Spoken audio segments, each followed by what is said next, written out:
if you want to be an anomaly, you have to act like one. Like people want all these special things to happen, but then they're acting like everybody else. It's just an incredible time. And I think the way people look at the world right now, because it's such an incredible time, is actually the quickest tell to who they are. If you think it sucks or it's bad, you have losing, pessimistic DNA. And if you think it's awesome and phenomenal, you have optimistic, winning DNA. My lack of interest in complaining is so high. And when I watch what people complain about, it breaks my heart because they completely lack perspective. And I genuinely believe my happiness and optimism comes from my perspective. There's so many people that are talking about how big of an entrepreneur they're gonna be and how much they're gonna achieve, and they don't work on weekends. You know, I worked every Saturday of my 20s.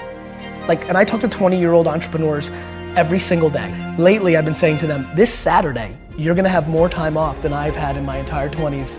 So before you tell me how you're gonna be bigger than me, start thinking about what you're actually doing. Right. I think positivity and good is practical advice to building an empire, and I wanna be the poster child of the person that built the biggest, baddest empire and did it by being a good dude along the way. I plan to instill kindness into my kids. I plan on instilling perspective into my kids. I plan in instilling just being a good human being, right? I don't need them to be an entrepreneur. I don't need them to make me proud. They don't need to go to Harvard. They don't need to do shit. They need to be themselves, all in, and they need to be kind, and I'm good. I don't judge myself. I'm fully in love with myself.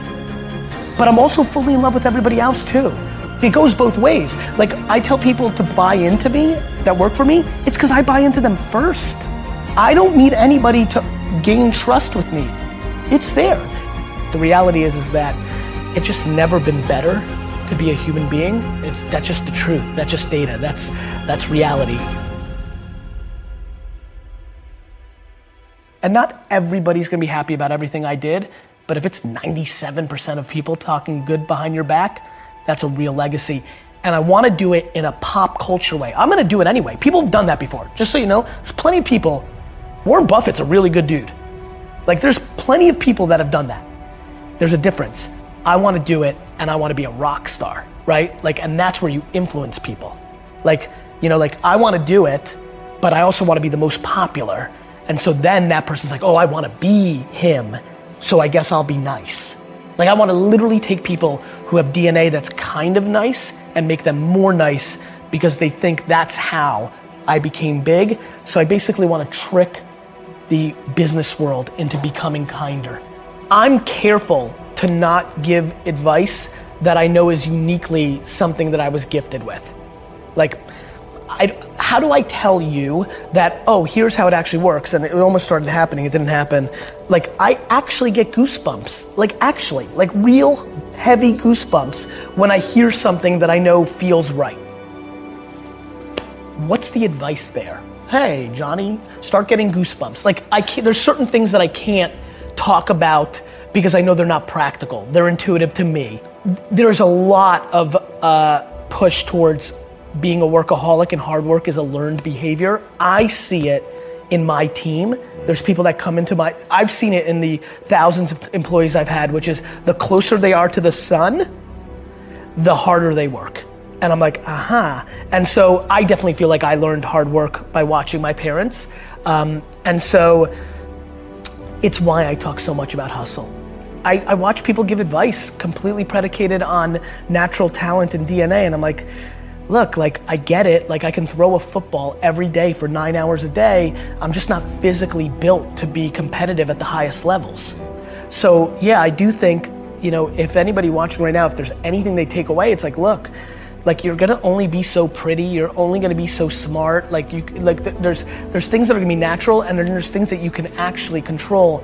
I do believe, and I don't know if I'm right or wrong, I don't, but I do believe that work ethic is a taught behavior. It's something you do have more control over. And so I feel like there's a shift that can make people work harder. If you're to me, life is broken down into complaining and not. So if you're not complaining, well then I have no advice for you. We're beating ourselves up. Everybody sucks at something, right? Like we all have shortcomings and we all have strengths. And for me, it's like, why don't we just audit that? Like, why don't we just look at it that way and be like, all right, well, I'm good at this, but I'm not good at that. Like, and then I only focus what I'm good at, right? Like, I don't dwell that I can't fix shit around the house. I call somebody to fix it. Like, I'm not a man. I don't give a fuck. Like, I don't get it. Like I also think it's awesome that I'm so emotionally stable and I'm the emotional backbone of everybody. Is that what a dude's supposed to do? Like these cliches, these stereotypes, they're so silly. You're exactly right, man. I believe that the human race is so grossly underrated. We are good. Of course we have some bad.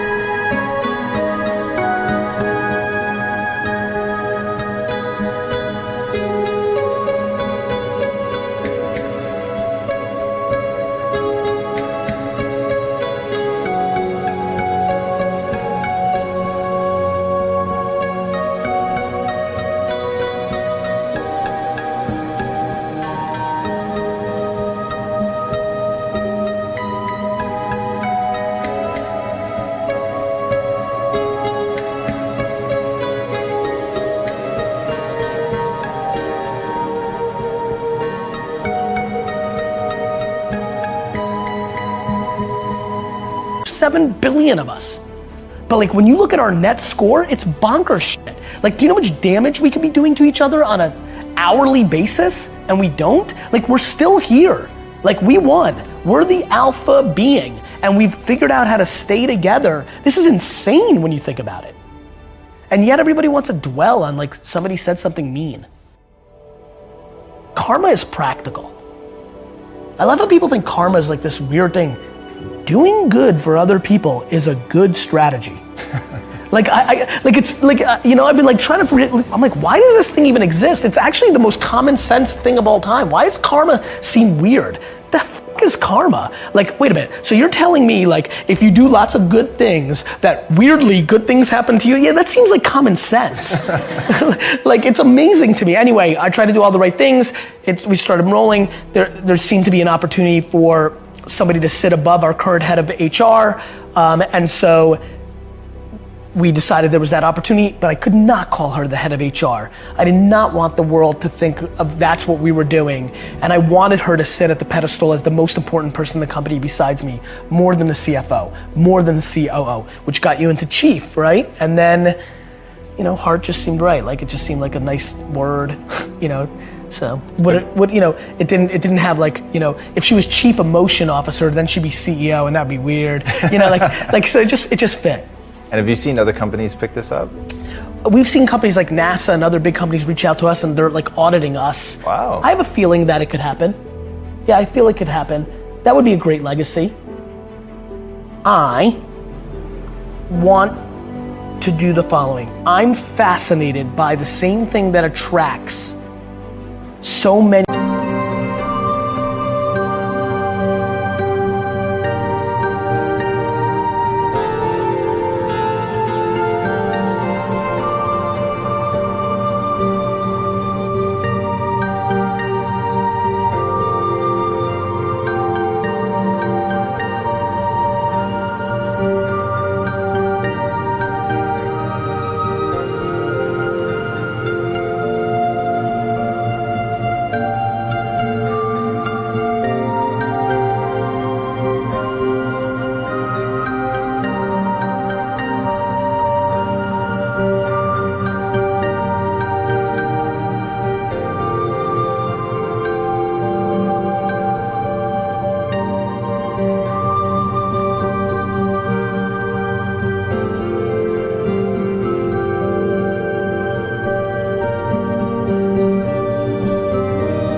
Of millions of people to people that are selling bullshit, those same people are attracted to me. And what I want to do is suffocate out all those other people and become the alpha of that entire world of people that are hoping and are desperate to look at me. And what I want to do is inspire two 14-year-old girls in Kansas City right now to build $1 billion company on having a bunch of employees hugging each other in the halls. I think that Steve Jobs came along, became an icon, but the sad part of that narrative was he did not treat his employees well. He became an icon, and the narrative became he got the most out of people by being a jerk, and that became romanticized. And a lot of people in Silicon Valley today run companies where they're mean because they think that's the right thing to do because they put Steve Jobs on a pedestal. I want my pedestal moment. I want to become that big, and what I want to come from that is that kids that aren't even born today think that they can build a $5 billion company and be a great guy or a great gal. I want to build the biggest building in town ever by just building the biggest building in town, while I think most people try to tear down everybody else's building.